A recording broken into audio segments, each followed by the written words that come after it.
স্বৈরাচারী শেখ হাসিনার শাসনামলে অল্প কিছু সংখ্যক সরকারি কর্মকর্তা ছিলেন যারা নিজের সততা ও সম্মান ধরে রেখে কাজ করতে পেরেছেন। শত বাধার মুখেও লড়ে গিয়েছেন দুর্নীতির বিরুদ্ধে। সেরকমই একজন সৎ কর্মকর্তা মোহাম্মদ আব্দুল জব্বার মণ্ডল।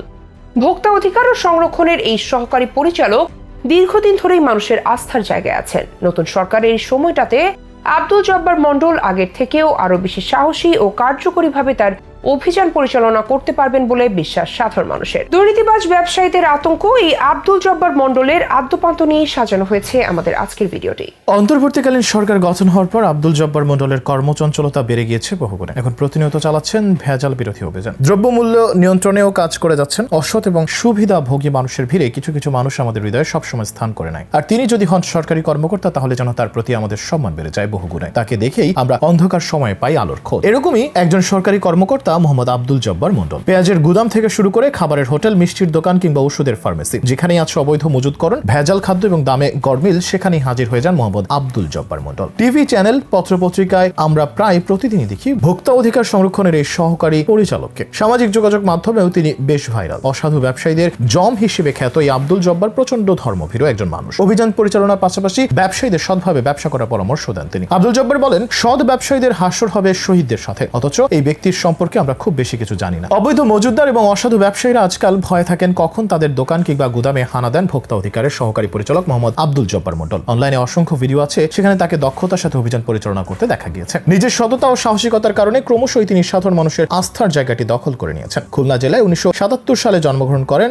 আব্দুল জব্বার মণ্ডল। খুলনা সরকারি কলেজ থেকে অর্থনীতিতে স্নাতক এবং স্নাতকোত্তর ডিগ্রি লাভ করেন। এরপর বিসিএস ক্যাডার হয়ে যোগদান করেন ভোক্তা অধিকার সংরক্ষণ অধিদপ্তরে। বর্তমানে তিনি ঢাকা জেলায় কর্মরত আছেন। সম্প্রতি তার এক বক্তব্য বেশ আলোচনায় আসে, যেখানে তিনি বলেছেন, সৎ ব্যবসায়ীদের পরকালে আম্বিয়া সিদ্দিকিন এবং শহীদদের সাথে হাসর নাসর হবে। অন্য কোনো পেশার ক্ষেত্রেই বলা হয়নি বেহেশত নিশ্চিত, তবে সৎভাবে ব্যবসা করলে বেহেশত মোটামুটি নিশ্চিত বলেই জানান আব্দুল জব্বার মণ্ডল। আব্দুল জব্বার বলেন, আমি এখন সরকারি চাকরি করলেও ভাবি এখান থেকে হয়তো নিশ্চিতভাবে বেহেশত নাও পেতে পারি, তবে আমি যদি সৎ ব্যবসায়ী হয়ে ব্যবসা করতাম তাহলে পরকালের বিষয়টি আমার জন্য অনেক সহজ হতো। তাই আমি পরিকল্পনা করে রেখেছি অবসরের পর সৎভাবে ছোটখাটো কোনো ব্যবসা করব, যেন পরকালে বেহেশতে যেতে পারি। গত বছর পেঁয়াজের অস্বাভাবিক দাম বৃদ্ধির ব্যাপারে তিনি বলেছিলেন, 9 ডিসেম্বর আমাদের অধিদপ্তরের মহাপরিচালক মহোদয় আমাকে একটা মেসেজ দিলেন, যেখানে দেখলাম ইন্ডিয়ান সরকার পেঁয়াজ রপ্তানির ক্ষেত্রে একটা প্রজ্ঞাপন জারি করেছেন। এরপরই কতিপয় ব্যবসায়ী ভারতের 110 টাকার পেঁয়াজ 240 টাকা থেকে শুরু করে যে যেমনটা পেরেছে সে সেভাবে বিক্রি করেছে। এটা খুবই দুঃখজনক ব্যাপার। পরিচালক মহোদয়ের নির্দেশে শ্যামবাজারে গিয়ে আব্দুল জব্বার দেখলেন গুদামে অনেক পেঁয়াজ মজুত করে রাখা। সেখান থেকে দরদাম করে কিছু পেঁয়াজ তারা সুপার শপকে দিলেন যেন ন্যায্য মূল্যে বিক্রি করতে পারে, অথচ